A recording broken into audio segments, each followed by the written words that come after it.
want to bring to order the regular meeting of the Homelessness and Poverty Committee of the Los Angeles City Council. My name is Marquise Harris Dawson. I'm the chair of the committee and representative Council District 8. I'm joined by my colleagues, Vice Chair, Council Member Jose Huizar from Council District 14 and my colleague Mike Bonin from Council District 11. We'll begin the meeting with general public comment, for which I have one card. You'll be given 1 minute to speak on any topic in the jurisdiction of this committee. Ms. Ann Radow. Unfortunately, because you are prone to cancel your meetings, and we only knew about this yesterday, I'm the only one to be able to come here, but I am speaking for the property owners and business owners on 37th, 38th Broadway Hill and that area about the homeless situation. We had a meeting where some of your council people came on January the 9th. We're having another one next Tuesday. But this is a picture of Acme Display with the homeless over his emergency exit. As of today, they managed to move it from the exit, but it's still next door. You have a clean-up, but you don't remove the tents. The tents are attached to the buildings. There is drug usage, there is drug dealing, and there is prostitution going on. And the property owners, the business owners, they're now at their wits' end. They want something done. We spend a lot of money on taxes, and nobody seems to be able to coordinate. If you clean up the mess, you leave the tents. There's a shelter that opens, and originally it was just a shelter that they were supposed to be there at night time. They are now going in and out, and it's our understanding that they were not permitted for that during the day, and we would like to know what sort of action is going to be taken. Any of you are invited to the meeting that we are having next Tuesday at 2 o'clock at Acme Display at 38th Place and Hill, 38th Street and Hill. Thank you. Okay, that closes general public comment for this meeting. Mr. Clerk, can you read item 1 into the record? Certainly, sir. Item number 1 is the Los Angeles Department of Transportation report relative to the Community Assistance Parking Program that would permit eligible homeless individuals to perform community service in lieu of payment of a parking penalty. This item was also referred to the Transportation Committee, and they heard it last January 11, 2017. Excellent. So we have representatives from the best Department of Transportation of any big city in the country. Welcome. Thank you. I'm Wayne Garcia with the Department of Transportation, and with me is Teresa Meyer of the Department of Transportation. Good afternoon, everyone.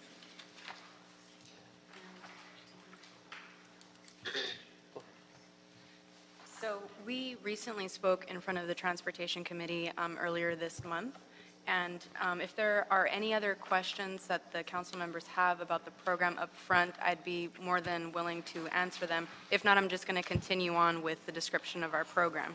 So this is the Community Assistance Parking Program for homeless individuals, and it would allow homeless people to do community service in lieu of paying for their parking citations. We have legal authority from the California Vehicle Code, Section 402157, and in order for a homeless individual to qualify for our program, they would have to qualify under Title 42 of the Public Health and Welfare Code. I'm sorry, can you hold on a second? Sure. Shh. You got to be, you can't disrupt the meeting. You have to conduct that conversation more quietly. Please do not disrupt the meeting. We're having a report. You guys continue. Thank you. You guys can continue. Thank you. Sure. So as I was saying, an individual would qualify if they meet the definition of a homeless person under Title 42 of the Public Health and Welfare Code. This is a requisite for our program.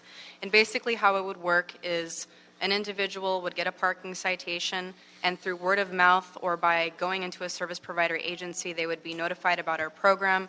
We've had a lot of outreach done with our program. We've worked with LAPD and several service provider agencies. And so we've done a lot of outreach so that people can have notice of our program. They would walk into a service provider agency, sign up through that agency, and then they would be given the type of social services or community service that would count for their hours in order to repay their citations. We're considering also social services as part of the community service for people that can't do the kind of manual labor, so that they could do rehabilitation services and any other mental health services to help count for their community service hours.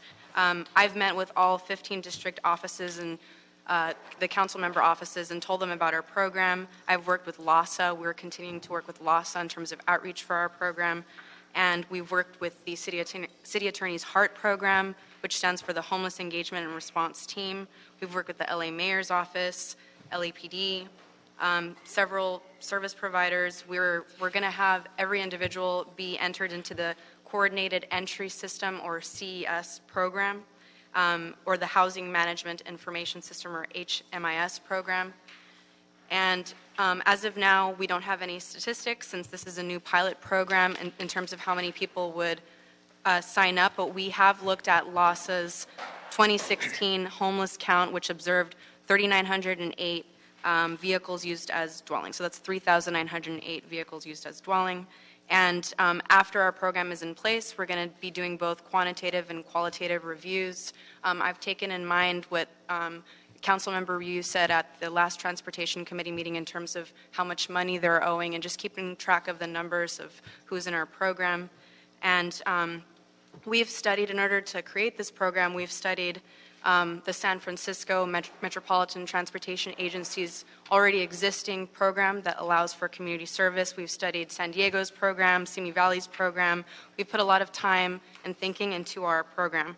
And we're also considering safe parking when it comes to our CAP program and handing out maps of where safe parking is to the service providers so that they can tell people where they can park. And we're also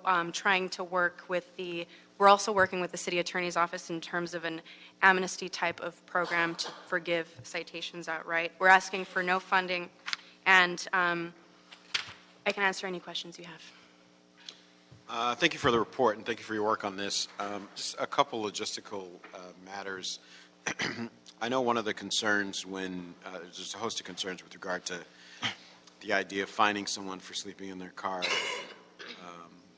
financially, because clearly finances are a challenge. When you get a ticket anywhere in this county, not just in LA, there's what the city, the ticketing agency is charges, and then there's what the LA County court system charges. Does this have any impact on that at all? And if so, how do the two interact? And oftentimes the fees the county charges far exceed what the ticketing agency is charging. Well, on a standard ticket, let's just say it's a parking meter violation or a street sweeping violation, the city gets 72% of the $63, and the state and county get 12%. Now, with the Homeless Community Service Program, the state and the county would get no money because we're not collecting any money from the motorist, because they would be doing the community service in lieu of paying the parking fine. So no revenue would be coming to the city for a homeless motorist that does community service, and no money would be going to the state and the county for a homeless motorist that performs community service. Under this program. And this is only for parking citations. So it's not for moving. Exactly. Anything for moving. Okay, excellent, thank you. Questions, colleagues? Just thank you for your work on this. This is the type of proactive activity we had anticipated when we adopted our strategic homeless plan, so that all the departments in the city are on the same page in terms of our philosophy and how we will now approach homelessness. So this is very good work on your part, and I think we'll have some good results. Thank you. Thank you. I heard this in T committee. Just thank you again for all your great work. Excellent. So, Mr. Clerk, we have no speaker cards on this matter. Given that, we'll concur. The recommendation is that we concur with the Transportation Committee, from which we have 2 members, so I don't think there will be any objection to that. And we will move with the concurrence. Yes, sir. Thank you. So this closes the regular meeting, and we'll open up a special meeting. Yes, sir. The special meeting has one agenda item, which you can read into the record, Mr. Clerk.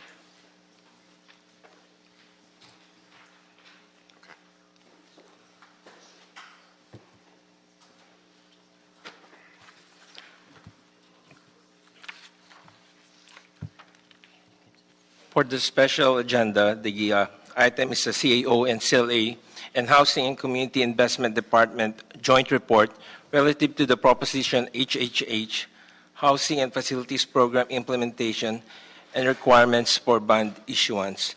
This item was also referred to the Budget and Finance, Housing, and Personal and Animal Welfare Committees. Excellent. Thank you so much, Mr. Clerk. And as this item is set to be heard by a number of committees, our recommendation is that we have an initial discussion today, that we continue it and bring it back to this committee after there's been input from the other committees. So I have two speaker cards on this. We'll call folks up. The first is Mr. Mike Alvidrez.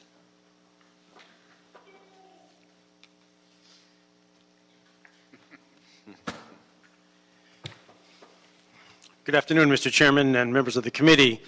I'm actually here to praise staff and not to bury them, to borrow a phrase. Those of us in the housing development community that serve homeless folks have been waiting for this measure to roll out for many, many months, as you know.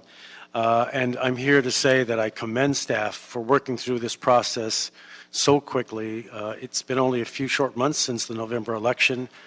We now seem to have a process outlining many of the logistical issues. So I'm here to say thank you to staff for working so diligently in collaboration through a number of departments. And we anxiously await the opportunity to see the program rolled out, and we will gladly weigh in on the program details at that time.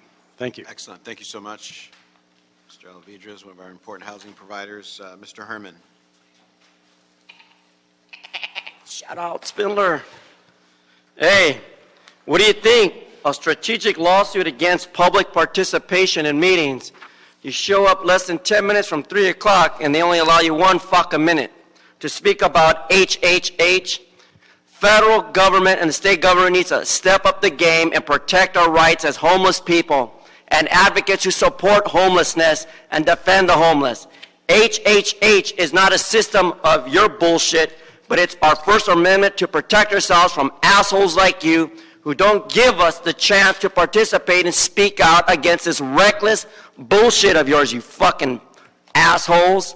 And quote unquote, Sheila Q said it in the county board supervisor meeting. So I'm not politically incorrect. I'm making my political statement. As Madonna said, fuck you, and better fuck you, HHH. Because you've done nothing to fucking make our lives better. So when Trump takes away your federal dollars and state dollars, you will learn the lesson, dumbass. That's your time. All right, so we have representatives from the CAO, CLA, and HSID to walk us through where we are with regard to this matter. Thank you all.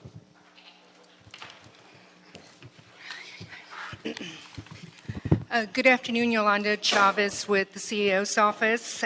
Before you is a report outlining the next steps and recommendations which are necessary to implement Proposition HHH, as you know, which gives us the authority to issue to do annual issuances of general obligation bonds up to $1.2 billion to finance supportive housing units and facilities for the homeless. What I'd like to do is take you to the process of the issuance and the timeline, because the timeline that we're going to follow this year. I'm sorry. Mr. Herman's continuing to disrupt the meeting. Mr. Herman's continuing to disrupt the meeting. That's your first warning. Thank you. For the record, the specific form of disruption was the sound of a bleating of a sheep. So I'd like to take you to the process of the bond issuance and requirements, because we're going to be following this timeline this year and for the ongoing issuances. So it's attachment 2 of your report, which is the last page. But of course, one of the things that we needed to start the process was the establishment of the Citizens Oversight Committee and the Administrative Oversight Committee, the COC and the AOC, respectively. And I think, as you know, the ordinance implementing those two oversight committees went into effect last Thursday, January 19th. I understand that you will be voting on your 3 appointees on Friday, and so that committee then will be established. The AOC, of course, is the CAO's CLA and mayor's office, and so that has already been established. So in terms of the process by which we issue general obligation bonds, the first step is the departments that are responsible for managing the programs in terms of the financing programs come forward to the COC and AOC with a project expenditure plan which outlines the projects that are going to be financed with that issuance. And those projects are really projects that are ready to break ground because the issuance has to be expended within 24 months. Right? We cannot have bond proceeds sitting in the fund account without being expended because you have to remember that we're paying interest on the debt. So that expenditure plan would come forward this year to both the COC and AOC prior to April 1st.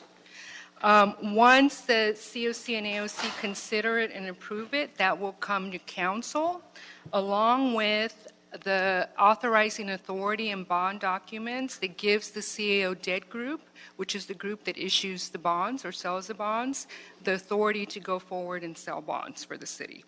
All of that, the package of approvals comes to you for approval to all the committees, including H&P, Housing, Budget and Finance, and then to full council and mayor, and hopefully our goal is to get that approved prior to June 15th. And then the CAO debt group is able to sell the bonds, and we expect to have the proceeds for those bonds sometimes in July. And of course, sometime in August, by the 10th, or as the county assessor directs us, we basically provide the bill that's going to go on a property owner's tax bill for that first issuance in terms of debt. So that is the process that we will be following for every annual issuance. This year, of course, is a little different because as one of the speakers mentioned, we still have to come forward with a program going forward. So in order to be ready to issue bonds this year, we have a series of recommendations in the report that I'm going to turn over to my CLA colleague, Ivania, to go through. Good afternoon. Ivania Soalvaro with the CLA's office. The recommendations before you are basically implementing recommendations so that we can facilitate the program for this year, so that we are able to issue this year our bonds. The first recommendation is as Prop HH is written, the council has to designate a sponsor or an implementing department for the housing portion of the program. So your first recommendation is actually taking that step to designate housing as the department sponsor for the housing piece. In addition to that, we're recommending that the CAO be the sponsor, the departmental sponsor for the facilities portion of the bond of HHH. And the reason for that is because they currently do the city's facilities plan, so we just felt that was the best fit to expedite and move forward with the facilities program. Our third recommendation is to have both the CAO and HSID present to the COC and eventually to the AOC the recommendations that they see fit to move this program forward, including the current managed pipeline. So we are asking housing to look at their current program of the housing that they have before them and see if there's any of those projects that they can facilitate or expedite so that those bonds can be issued this year. The fourth recommendation is, the next recommendations are relative to budget and positions that we are recommending that need to move forward quickly in order to get the program started, implemented, developed, and moving us to be able to issue bonds, and again, this year. These three positions are in fiscal development officer, a management analyst, and a deputy city attorney. Helmi from the department is here if you need any additional information about those specific positions. Again, it is requesting a reserve fund loan in the amount of approximately $122,000 to get us moving forward. And then these funds will be repaid with bond proceeds in the future. So it is a loan that we're requesting to get these positions going. Those are the primary recommendations contained within our report. If you have any other questions, we can go for it. Yes, Helmi Hisserick with the Housing and Community Investment Department. Thank you for the opportunity to speak on this. What you have before you is the recommended process for the bond issuance, which is the project expenditure plan. And I want to clarify that there is a distinction between the project expenditure plan and loan commitments that we're going to make through the HHH program. In the first year, the department will come forward with a recommendation for funding commitments at the same time as we come forward with the project expenditure plan. It'll be one and the same, and that's what the process is that's laid out here. It is our hope that in the future we can actually make funding commitments more often than once a year so that we can actually roll out a much more aggressive funding or loan program. We are working on that program now. Developing that program, we've been discussing it with both the city family as well as with developers. We hope to bring forward a proposed loan program at the very first Citizens Oversight Committee for consideration. Once a loan program is adopted, we would then draft regulations for that and make it available ideally sometime in the summer so that we can actually have the loan program rolled out quickly.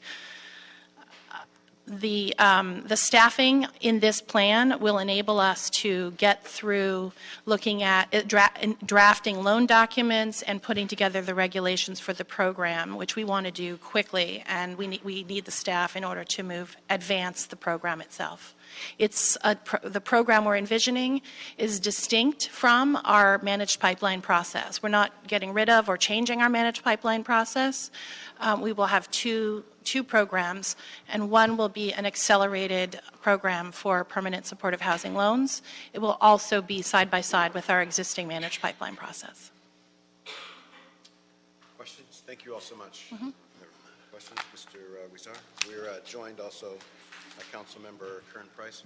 Mr. Kern. Thank you. So in the terms of the bigger picture, we have the city properties that we're targeting to move forward as potential sites, and secondly, as permanent supportive housing providers. I'm trying to figure out if the way that portion of it is going to work, aside from the city properties, the other one, is it going to be a call for projects at a certain time and funding availability, or as projects come up, somebody can say, hey, I'm ready to go with my project, I'm looking to leverage the dollars I have, is there any money with HHH? Because those are two distinct separate processes, right? One is call for projects, and the other is they apply as they are ready for their project. Yes, from the housing department standpoint, there's actually sort of what we would think of as three separate processes. So one process is for land. If the city has land, we would make that land available in partnership with the CAO's office through an Affordable Housing Opportunity Sites RFQ. And who's driving that process? The city-owned property? It's a partnership between CAO and HCID. Okay. The way we're organizing it right now is that the CAO's office would actually do the front-end scanning of properties owned by the city, identifying sites that are appropriate for housing. Any sites that are identified as appropriate for housing would then come to the housing department to issue the RFQ. And by the way, as a side note on that, some of those city-owned properties would require a zoning change and or a GPA, correct? They might, yes. So, which means if Measure S passes, we won't be able to develop on those sites. 11 of the 12 sites, right? So, and what's the second process? So the second process would be our normal managed pipeline process, which is the process we use for 9% tax credits primarily. And the 9% tax, so 9% tax credits are equity. That's the equity that goes into a transaction. And there's a limitation on the amount of equity the city has each year. And so that process is what we do a call for projects, and we line up 2 years worth of transactions. We're usually funding them we fund 1 year at a time, but we're lining up transactions through that call. And I will just add, on the land, once the land, when we select a developer for the land, we first enter into an exclusive negotiating agreement, which is called an E&A. Once the E&A is done, once we finish negotiating, we enter into a DDA, a disposition and development agreement. At the time that they have a DDA, they can go into the managed pipeline. And so it's the DDA moment that allows them to go into the managed pipeline. The third process would be a separate standalone process specifically for the HHH program. I should actually say it's not actually for HHH. It's specifically for permanent supportive housing, and this has yet to be brought forward as a program. But the concept is that it would be more often, and it would be not based on a ranking. So the managed pipeline is based on a ranking. We get all the projects in and we rank them and we choose the top. The new program would be threshold based. So essentially, if you meet the threshold, we'll make a funding commitment. So we're not going to be ranking and sorting. We're going to be saying, do you hit threshold? I guess the one way to think about it is that HSID already finances supportive housing, right? So now with Prop HHH, how do they expedite that pipeline, right, to ensure that as developers are acquiring sites, they can come quickly into the process? And so HSID will be coming forward to the first COC meeting to present their proposed changes or program to be able to build up that pipeline.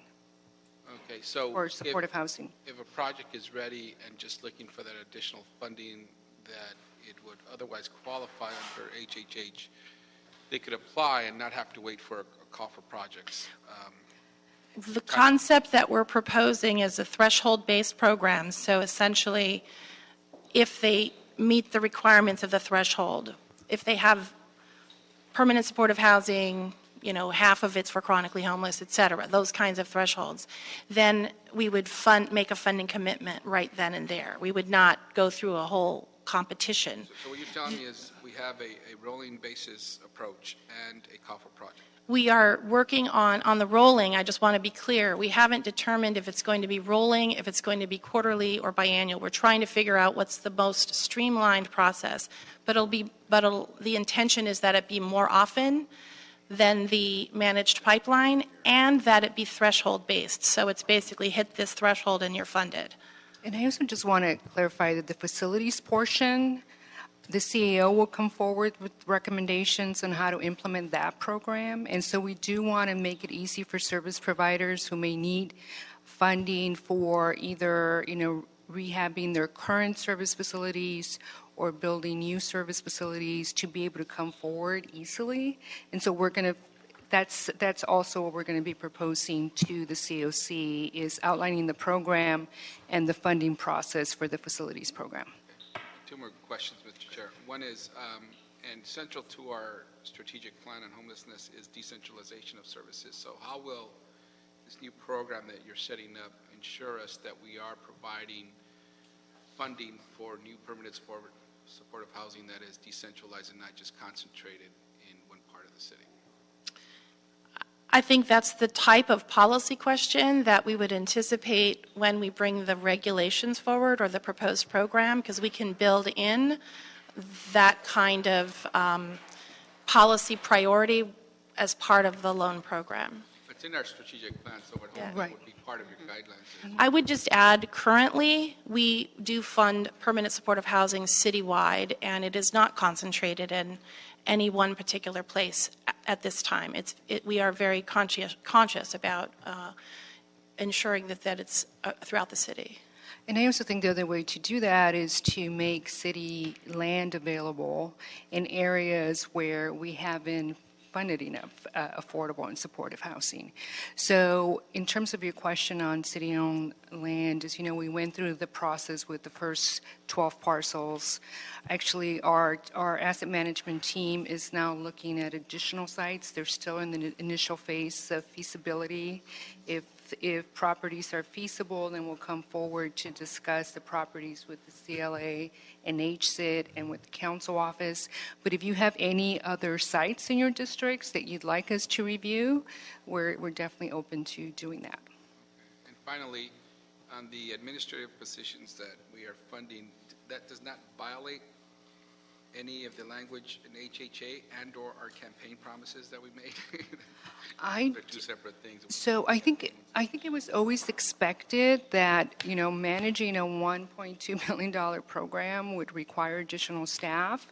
And it's been it's basically the norm in the city that when we issue general obligation bonds for all our public facilities, police stations, fire station, animal shelters, the staff that is needed to implement those programs are actually paid with bond proceeds, as long as it's a very small percentage in terms of the overall bond measure, and we would not ever go above 5% of the entire amount in terms of staffing. But our bond council has made it very clear that it has to be very small percentage of that total amount, but that is sort of the norm of how we administer general obligation bonds. Yeah. As long as the staff is being used to get you to construction. Yeah. Okay.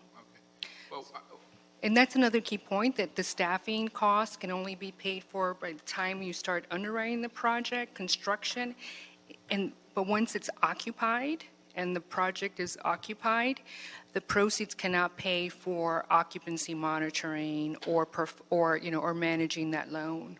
So that's important to note. So we'll come forward in the report to the COC talking about how we're going to be dealing with that. and I think we should be mindful about minimizing those costs. We, in the campaign trail, had a lot of those questions, and we attempted to assure the public that we would keep those costs down and not use as much bond funds for administrative costs, but try to get them as much as possible to actually build the housing. So we should all be mindful of that.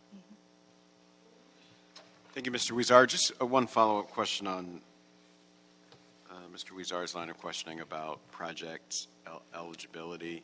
And this is a very pedestrian question, but for folks that are not developers, but want to enter into the space, I'm thinking of a particular church who's saying to me, we can get these we can buy these 3 apartment buildings and do housing, and we want to know, like, how does that work for us? Do we have to save up the money and buy them and then apply to HHH? Can we apply to HHH and acquire the land, because this is just new territory? Well, I think we have a lot of tools that we should bring forward so that everybody understands what is available. For example, the city, one of the things we will be bringing forward is the expansion of our supportive housing loan fund. We have a $30 million supportive housing loan fund that is actually a fund managed by Corporation for Supportive Housing, and we are working with Corporation Supportive Housing to increase it to $60 million. Any borrower can come that is interested in purchasing land for permanent supportive housing can borrow from that fund if they're qualified borrowers. Of course, they have to be underwritten, but it's open. And so there's tools out there for things like land acquisition and new folks entering into this space. I would add that we can also set up at the department an opportunity for people who are exploring the idea, who are not currently actively in it, such as churches, to meet with them and to provide some guidance. Great, thank you. Mr. Price? Yes, thank you. Thank you, Mr. Chairman. Again, thank you for your leadership in bringing this, helping to usher the process through. HHH was a significant achievement, a lot of interest in it, and I've already gotten a couple of calls. Some of us, of course, have been focusing on trying to follow the money, making sure that we do get the biggest bang possible and just figuring out how funds are allocated. On this bond, for example, who actually manages the RFP on these bonds? Is that something that comes out of your office? Is it city CAO's office? Is it the treasurer's office? How does that work? And are we going to be going out all at once for this 1.2? And then what's the diversity or nature of the bond team? Just kind of curious how you're going to select the team that's going to issue these $1.2 billion? So the CAO's debt group issues general obligation bonds for the city, and no, we will not issue the 1.2 at one time. We basically do annual issuances, and it's based on the project expenditure plan that was approved that year, or that year for the projects that are going to expend money within 24 months. So each expenditure plan has to have the projects that are going to be using those proceeds with the understanding that they're ready to basically start construction, because that issuance has to be expended within 24 months. Because we are issuing debt, if these funds are not expended and sitting in the fund, we're paying interest on the debt, and so all our property owners are paying interest on that debt. So that's why it's important that as the project expenditure plans are approved, the departmental sponsors, being HCIT and the CAO, are really coming forward with projects that are ready to go and ready to move. Okay. But the mechanics about the issuance, though, really are with the CAO's office? Right. So we work with our bond counsel and our city attorney to Okay. issue the bonds, sell the bonds. Okay. Now, you're pretty clear that these proceeds can be used only for development costs, not operations, not services. Development costs are what, the actual pouring concrete, the developing architectural drawings? What's Yes. included in that? Bricks and mortar. Yes, it includes, bricks and mortar. I mean, it could include, I believe it includes land in this case, as well as construction costs. But because we want to, part of it is we want to be able to leverage all of the resources. And as Helmi mentioned earlier, there's a supportive housing acquisition loan fund. There's also a general acquisition loan fund. We'd like developers to go through that process to acquire land and then come forward to get the units financed. So there'll be several tools in the toolbox. Yeah, we can bring forward a presentation on those tools. I think there's many things that work together to enable the funds, the HHH funds, to be used. Mr. Chairman, I'd like to see that kind of review at some point. I think it would be helpful to kind of understand what we're working with, as it were. I just wanted to suggest, as you said, that we do expect a lot of new developers to come into this field in LA because of Proposition HHH. I would just recommend that as you have new developers coming forward, especially entities that have never done supportive housing development or affordable housing development, that you may want to suggest that they partner with an experienced developer, because it's extremely challenging, and we've seen situations where projects just don't work out, and entities are left with major loans and commitments because of the challenges and the lack of experience. Excellent, thank you. Thank you, Mr. Price. Mr. Bonner? Thank you, Mr. Chairman. I too am eager to see that presentation on the tools, and after you do it for us and get some feedback, I think it might be useful to do it if there's another convening of people interested in homelessness from the neighborhood councils, like Mr. Harris Dawson put together, to organizations like the West Side Urban Forum, even AGLA, places like that might be interested. Couple different questions. We talked briefly about the housing opportunity sites, and you said if you have any other sites in your district, I've got enough in my district at the moment. But part of what I'm hearing is, it's only happening here. Now, it's not only happening here, but that's certainly the perception. It gets a lot easier to pitch them in CD11 if there's more than these 11 or 12 on the table. When is the next batch coming? So we're on the city-owned sites, as I say, we're in the initial feasibility phase of reviewing these properties. I expect within the next 2 or 3 weeks we'll meet with the CLA and HCIT to review those. If they feel that the analysis is fine, then we'll come forward to the council offices to ask if they're amenable. We thought that one of the ways to do this is how we did it last year, is to include them in the budget as part of our homeless budget or affordable housing budget. There are already, I want to add, there are already 12 sites out for development of affordable housing, in addition to the affordable housing opportunity sites that came through with the CAO report to this committee. They came through Housing Committee. So there's existing properties. So just to reveal another facet to what Mr. Bonin's asking, and you may have just answered it. So did you all go through a process and look at all the projects in the managed pipeline and say these could move over to HHH? And if so, if you did that, how many of those are there? That's what we're doing right now. Okay. For the first project expenditure plan that will be coming forward in April, we will have a list of projects that are HHH eligible that we're going to recommend. The process to get there has been looking at existing pipeline. What do we have in our system, both in our managed pipeline system as well as our queue of bond projects, not to be confused with HHH bond. They're low-income housing bonds. We don't have a number yet, but just to be clear, we actually have to expend all of the federal home dollars that we have every year by June. So we are making and when we initially selected these projects, we had anticipated funding them with home. We are now looking at, can we advance projects that were next year's projects forward by adding HHH, and can we, basically, can we do more in a shorter period of time? So I don't know the number, but we will be bringing that forward no later than April 1st, but our intention is to bring it forward sooner.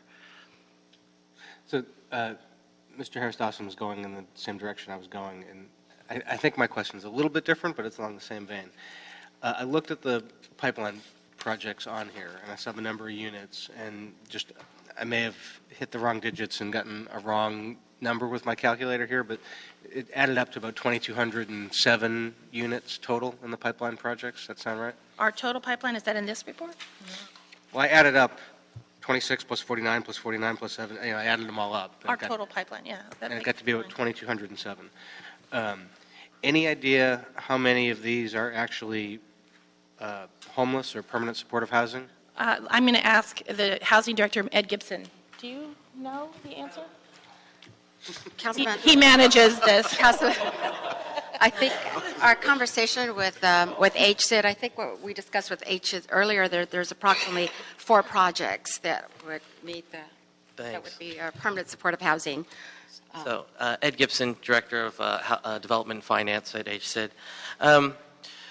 So I'm not sure which pipeline list exactly you're looking at, but when you look at the 2017 tax credit round and you see round 1, those don't fall in a timeline that would fit for HHH on progress. So when we look at the pipeline, we're looking at 2017 round 2 projects, which would not go until July of 2017.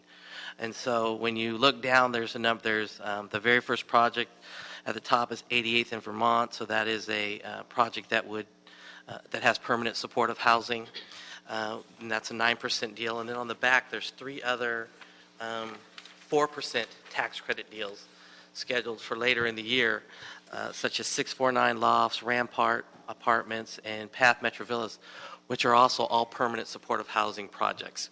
So those all have potential to be using HHH dollars. So what we have to do is do the analysis of, where are you ready in the status, and what exactly is your gap, and your other funding sources to see what it is. Then in addition, we did a call for projects in September of 2016 with it closing November 2016 for 2018 tax credits. A number of those projects are also permanent supportive housing projects. But because it's 2018 that they're doing their planning cycle for, they don't all have entitlements that are going to be on the track for us in the next year. So that might be the year after.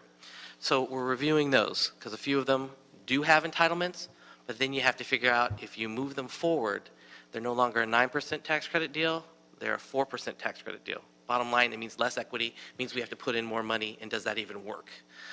So we're doing that analysis from the entitlements to the funding and to the timing to see which of these deals will fit into this first round of funding for 2017 of HHH. So there, I would say there's probably going to be at least 3 or 4 easily inside of there. And because of the nature of the tax credit market right now, with the new administration coming in, presidential administration coming in, there's belief there's going to be a change in the tax code. Forthwith, it changed the equity pricing for tax credits. So in this market where we were seeing $1.15 to $1.18 for tax credits, the current high that I hear anybody getting, and it's a holdover, is $1.04. Most entities are now estimating at 93 to 94 cents. I'm just going to say that by itself becomes $1 million to a $2 million gap in every single project right away. Then we have the increased costs from construction that have been going up all year long. And so you put those two things together, it's adding gaps. And because it's adding gaps in particularly permanent supportive housing projects, we know they're going to need help. It's just a little early to figure out. So which ones, because they're a little further out, but we are doing the math right now. The answer is it's complicated. Am I the only one who feels like I just heard that one of the adults talking on a Peanuts cartoon? Sorry. Bottom line, it does get very technical. We're on it. So, thank you for that. I'm really glad I don't have your job. What I was trying to get a sense of, and I don't know that even in all of that, my question was answered in there, is of all the units in the managed pipeline, how many of them are units for homeless people? We do have that. I don't have that on me. My apologies. But we have for the forecast for 2018, that's clearly on the sheet that's public, for what's in the pipeline right now that we'd be talking about for HHH. It's, unfortunately, she doesn't have all the units on it. This 88th in Vermont has 62 units in it. Well, can I back up for a second? I can do that in a second. The historical goal, we established a floor of 300 units of permanent supportive housing in the pipeline every year. So historically, the goal had been to have 600 over 2 years. So that is what should be in the pipeline. That's permanent supportive housing units in all of the units that you're looking at. It may be higher, it may be a little lower, because it's always, we're shooting for the goal. That will dramatically increase with HHH. We are now expecting to have significantly more permanent supportive housing units. That's kind of what I'm curious about. Yeah. That's not a precise, but that's a good ballpark answer for me, so thank you. The other question I wanted to ask about is, I had 2 more. One is, who is thinking about or trying to use our Prop H monies for rehab of existing buildings, whether it's a nuisance motel or whether it's a closed hospital that the county may own or something?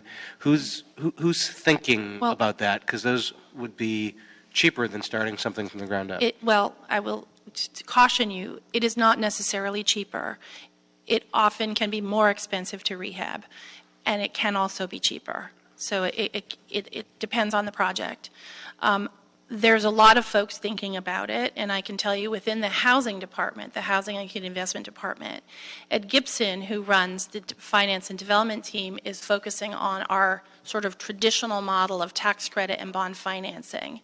There is another housing director, Manuel Bernal, who side by side with Ed is working on the land development program and innovation. So he's been working on a whole bunch of programs about rehab.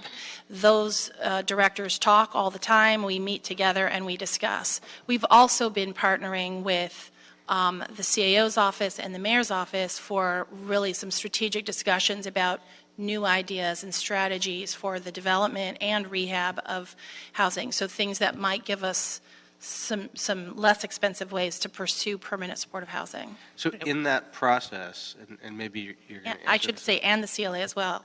is, I mean, is there anyone who's thinking about communicating with the council offices to identify nuisance properties we may want to acquire and rehab, or talking to government agencies, schools, the state, the county, about surplus buildings they have that we may want to acquire? So on surplus properties, our asset management team, the same team that's looking into city-owned properties, we've also been talking to the federal government, county, school district about any properties they may be willing to also offer for housing. But I wanted to stress that in terms of rehab, substantial rehab and adaptive reuse, which is what, hospital is eligible under HHH, and HSIC gets projects like that all the time. So that would not be an issue in terms of financing. We expect that when the COC reviews the program, that these are exactly the type of questions that they'll be asking or looking for, or asking staff to sort of investigate into funding. And then maybe when that would get to the AOC and come back to council. Okay. And hopefully create a program that way. And you did mention like motel conversion, and so HACLA currently has that pilot program that's out there currently, and so have sat in a number of meetings and talked about the challenges and the issues going on with conversion of properties. It starts to get technical really quickly. Bottom line is every time HACLA puts a voucher into something, it needs an environmental review, and we actually handle that environmental review for them, so we're quite familiar with what's going on the inside. But it becomes a planning issue as well in these conversion issues. And how you finance it, if you want to use tax credits and leverage it up, they have to have kitchens. If you don't do that, then you have to go get conventional bank financing, and then they have to come to an understanding of what type of unit am I financing that is not a complete unit, that's no longer a hotel unit. And so finding that middle ground that somebody's willing to finance, I don't think they were really expecting that, but that is a very classic challenge. Yeah, I just know, when we did our tour with the CAO, Mr. Harris Dawson and I visited a former motel on the border of my district in Culver City that is a very successful transitional living program for homeless families. And it doesn't have kitchens. They have a common kitchen. But Upward Bound House did it, and it's a great program, and it's the kind of thing that we could do more of with Triple H. Yeah.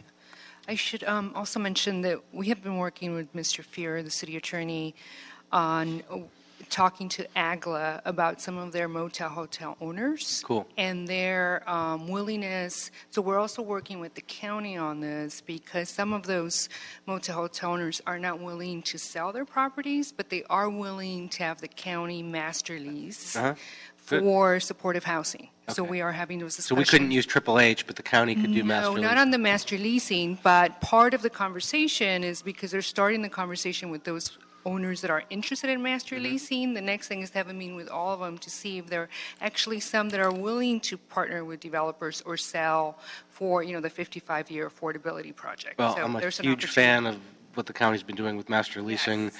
OPCC, or the people concerned, whatever they call themselves now, they've been doing it successfully. Anything I can do to help, let me know, because I think that's a great way to go. Final question is, as simple as Ed's answer was complex, a constituent who owns a lot of property, who's very interested in homelessness, and has been interested in trying to help people figure out how to use Triple H to leverage stuff, sent me a text last night. It's a very simple question, and it doesn't have a simple answer. I think the answer to the question is explaining to me a process to explain to him, but his question was, I have a lead on a building with empty single units that's for sale. With Triple H money, what could a nonprofit pay per unit in CD11? How do you begin to answer that question? Well, first of all, there is a very, very simple way to figure out what rents can be charged and what the value of the property is. It's a simple formula of figuring out essentially what cash flow is on the property to value the property. If they wanted to donate the property and take a tax deduction for that donation, we can sort that out as well. They can donate. I would say that just this morning, for example, we have had a bank donate a property to the city. And we've been working through the process of that donation. And we will then take that property and make it available for the developer community to rehab and use for permanent supportive housing. I mean, we're thrilled with this transaction. We think it's a good model. So, I think as part of the Affordable Housing Opportunity Sites discussion, if there are private owners willing to convey land or property to the city or even to a nonprofit, we want to be in that conversation, and we can figure out the approach that makes sense for the business owner or the owner and the city. I mean, he could be talking about a building that could be available for master leasing. I'm not sure from his question. Yeah. So my answer to him will be, send me an email that I will forward to Helmy. And then Sounds great. Okay. All right. Thank you. Thank you, Mr. Chairman. Excellent. Thank you so much, Mr. Bonin and members. And thank you all so much for a very enlightening report. We're eager to hear the input from the other committees and see you back hopefully very, very shortly as we try to make HHH one of the most expeditious and consequential projects that we're working on. So thank you all. Mr. Clerk, is there any other business for the good of the order? None, sir. That clears the desk, sir. Excellent. We're adjourned. Thank you.